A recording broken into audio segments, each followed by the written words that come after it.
Café, je vous emmène en voyage. Je suis très heureuse d'accueillir pour ce voyage Arthur Guérin-Bouéry. Arthur vient me rejoindre, champion du monde d'apnée, entrepreneur.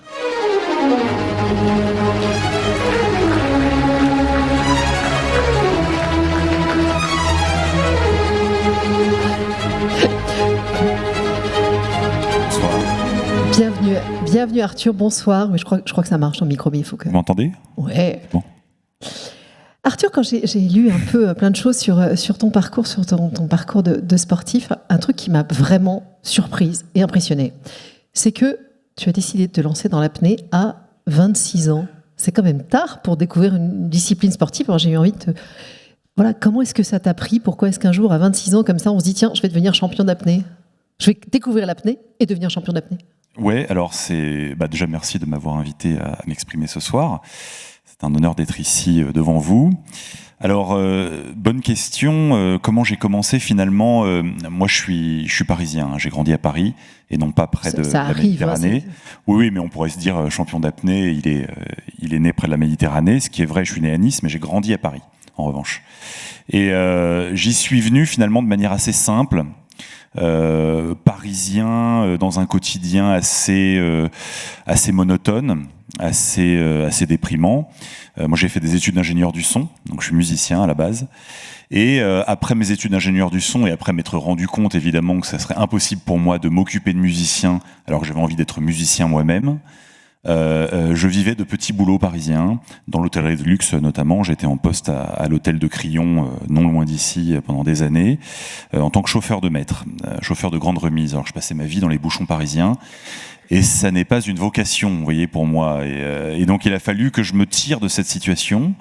Et c'est vrai que fan absolu du Grand Bleu, du Besson des années Gaumont, donc le bon Besson. Vous n'étiez pas né, mais bon. Oui, alors le Grand Bleu 88, j'étais né, j'avais 4 ans. Mais je l'ai vu bien plus tard dans cette espèce, voilà, dans cette profusion de bons Besson de ces années-là. Et le Grand Bleu m'a beaucoup marqué.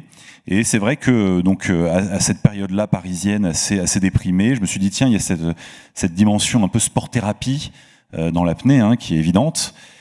Qui m'a fait me poser la question, déjà, est-ce qu'il y a des clubs ?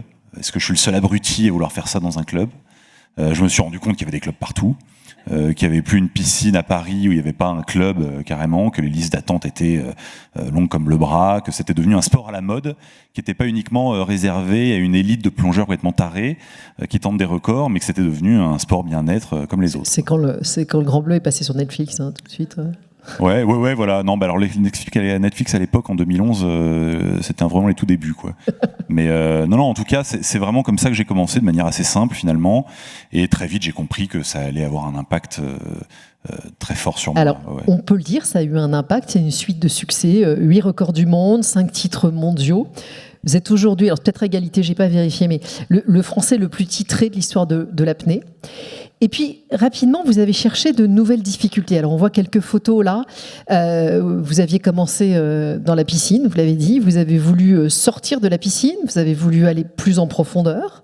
Vous avez voulu aller sous la glace. Alors, comment est-ce que... Voilà, vous êtes... racontez-nous un peu cette suite d'exploration. Oui, alors il faut distinguer, que les gens comprennent, il faut distinguer ce qu'on appelle l'apnée profonde de l'apnée dynamique. Ce sont deux choses différentes. En tant que Parisien, j'ai commencé en piscine, et ils appellent ça de l'apnée dynamique, c'est-à-dire en fait aller chercher la plus longue distance à l'horizontale. Alors aujourd'hui, maintenant que je vis à Nice depuis 5 ans, je pratique exclusivement l'apnée en profondeur, mais c'est vrai que tout le début de ma carrière, jusqu'en 2022, c'était principalement de l'apnée dynamique, donc recherche de la distance maximale à l'horizontale. Et c'est vrai qu'en 2016, après mon dernier record en équipe de France, donc j'ai sorti 300 mètres en bassin avec ma monopalme, qui était le record du monde qu'on attendait un peu dans le monde de l'apnée, qui était très attendu, et c'était surtout moi mon objectif ultime en tant qu'athlète. Et j'ai décidé d'arrêter la compétition en équipe de France, et c'est une période en 2016-2017 où je commençais à m'intéresser à l'eau froide. mais à l'eau froide, au bienfait de l'eau froide, pas forcément en faisant de l'apnée. C'est-à-dire, très tendance d'ailleurs aujourd'hui, les bains glacés, vous avez peut-être vu passer tout ça, mais on vante beaucoup les mérites de l'eau glacée, de l'immersion en eau glacée, pour la récupération musculaire, pour la qualité du sommeil, pour tout ce qui est... On appelle ça la cryothérapie, ça fait très chic tout de suite, c'est ça? Ouais, alors cryothérapie, c'est l'air qui est très froid. Ça marche aussi pour certaines choses. Là, ce qui est tendance en ce moment, c'est surtout les bains glacés, vraiment dans de l'eau glaciale. Et c'est vrai que ça a des vertus assez incroyables. Donc au début, je m'intéressais à ça et je me suis dit, tiens, pourquoi pas finalement mélanger mon intérêt pour l'apnée et mon intérêt pour l'eau froide. J'ai compris je me suis rendu compte qu'il y avait une trentaine de personnes dans le monde qui tentaient comme ça des records de distance sous la glace, en lac gelé, qui étaient principalement d'ailleurs des Vikings, c'est-à-dire des Norvégiens, des Finlandais, des Russes. Et puis moi je suis arrivé comme niçois, voilà, et j'ai terminé finalement donc ma carrière en 2022 avec les images que vous voyez, donc en nageant alors 2 records du monde sous la glace, un en combinaison, c'est cette image-là, et un autre sans combinaison, donc les 2 à la brasse en distance à l'horizontale, respectivement 120 mètres et 105 mètres. Et après j'ai arrêté ma carrière d'apnéiste à haut niveau, donc en 2022. Voilà. Je reviens sur ces images de profondeur et qui sont, je trouve quand on les regarde, c'est apaisant déjà. Mm-hmm. Et alors, à quoi vous pensez quand vous êtes 6-7 minutes, enfin je ne sais pas quel est votre record en profondeur, mais quand on est comme ça, dans ce noir relatif, on est dans quel état et on pense à quoi? Alors, c'est une bonne question. Alors 7 minutes 32, mon record en apnée statique, pour être précis. Mais c'est vrai que qu'est-ce qu'on se dit? Alors chaque athlète a un petit peu sa méthode, un petit peu sa tambouille. Il y a autant de manières de se préparer qu'il n'y a de profils psychologiques, psycho-émotionnels, je dirais, d'athlètes en apnée, étant donné que c'est un sport qui est intimement lié au mental et à la psychologie de l'athlète, à 80%.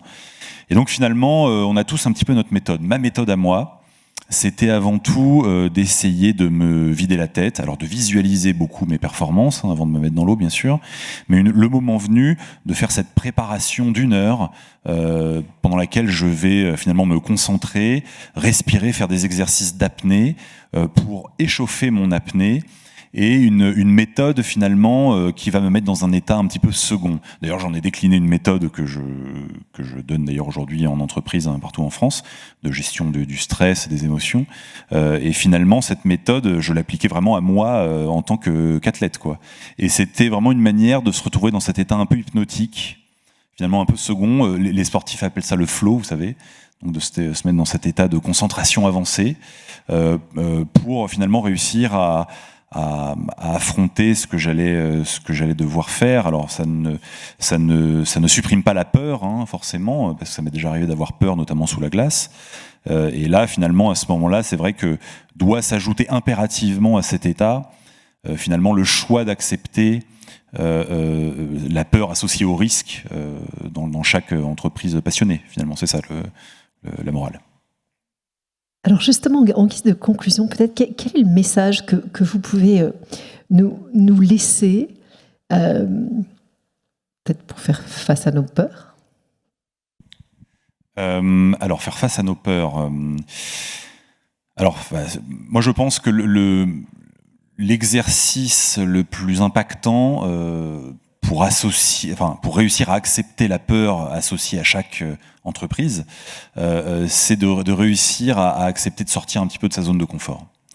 Alors sortir de sa zone de confort, c'est quelque chose d'abominablement difficile. Aujourd'hui, le monde dans lequel on vit nous pousse à rester dans le confort le plus possible. Tout nous rappelle au confort. On prétend à être dans le confort absolument partout et tout le temps, dans toutes nos activités professionnelles, personnelles, sportives, loisirs, etc. Et en réalité, il y a déjà quelque chose d'assez, je dirais, transgressif symboliquement dans le fait d'apprendre à sortir de sa zone de confort. C'est un petit peu transgresser tout ça quelque part. Donc déjà, ça a un intérêt presque symbolique. Et finalement aussi, le fait d'apprendre à sortir de sa zone de confort, d'abord petitement et humblement. Il faut surtout commencer petitement pour réussir à le faire, justement, à se mettre en route. Le plus important est finalement de réussir à être attentif au retour sur investissement qu'il va y avoir quand on a réussi finalement à sortir de sa zone de confort, et on comprend, c'est là qu'on se dit bah tiens, c'est extraordinaire, j'ai appris ça, j'ai réussi ceci, j'ai pris confiance en moi, j'ai pris conscience de ses capacités, tiens, je vais peut-être réessayer une deuxième fois pour voir. Et puis finalement la deuxième fois on se rend compte que c'est pareil. Et donc finalement sortir de sa zone de confort, ça devient de moins en moins compliqué. Ça devient même intéressant, et puis finalement ça devient nécessaire et vital. Et on devient cet acteur de sa propre existence. Et vraiment, la stratégie, c'est de commencer petitement et humblement, pour pas se brûler les ailes, évidemment, de s'attendre évidemment à l'échec, parce que c'est quelque chose qui peut arriver, mais surtout de commencer petitement et humblement pour se fixer des objectifs atteignables, sans les dépasser, sans dépasser ses limites, évidemment, tout ça c'est très important, c'est-à-dire de ne surtout pas faire confiance au slogan qu'on entend aujourd'hui en permanence de dépasser ses limites, de se surpasser, etc. Tout ça, évidemment, c'est n'importe quoi. Ouais. Il faut avoir conscience de ses limites, les repousser, pourquoi pas, mais surtout rester à l'intérieur de ses limites et optimiser son potentiel. C'est ça qui est intéressant, sans dépasser ses limites, bien sûr. Ça vaut la peine, après ? Et ça vaut la peine, bien sûr, ça vaut la peine. Apprendre à faire ça, c'est absolument fantastique. Moi, j'ai appris à le faire pendant ma carrière d'apnéiste, et puis finalement, aujourd'hui, c'est quelque chose que je fais au quotidien dans mes diverses activités d'entrepreneur multicasquettes, y compris en m'exprimant devant des gens depuis mes premiers TEDx en 2014. Et à chaque fois, c'est quelque chose que je dois réapprendre, finalement, en fonction du type d'entreprise que je mène. Et la moralité, c'est finalement devenir entreprenant. Voilà, c'est ça. Et non pas entrepreneur, n'est-ce pas ? Il y a une distinction entre les deux. On peut être entreprenant, être dans le salariat, c'est tout à fait possible. Voilà. Merci beaucoup d'être sorti de votre zone de confort avec nous aujourd'hui. Merci, c'était bref, mais merci de m'avoir écouté. Voilà. Merci beaucoup.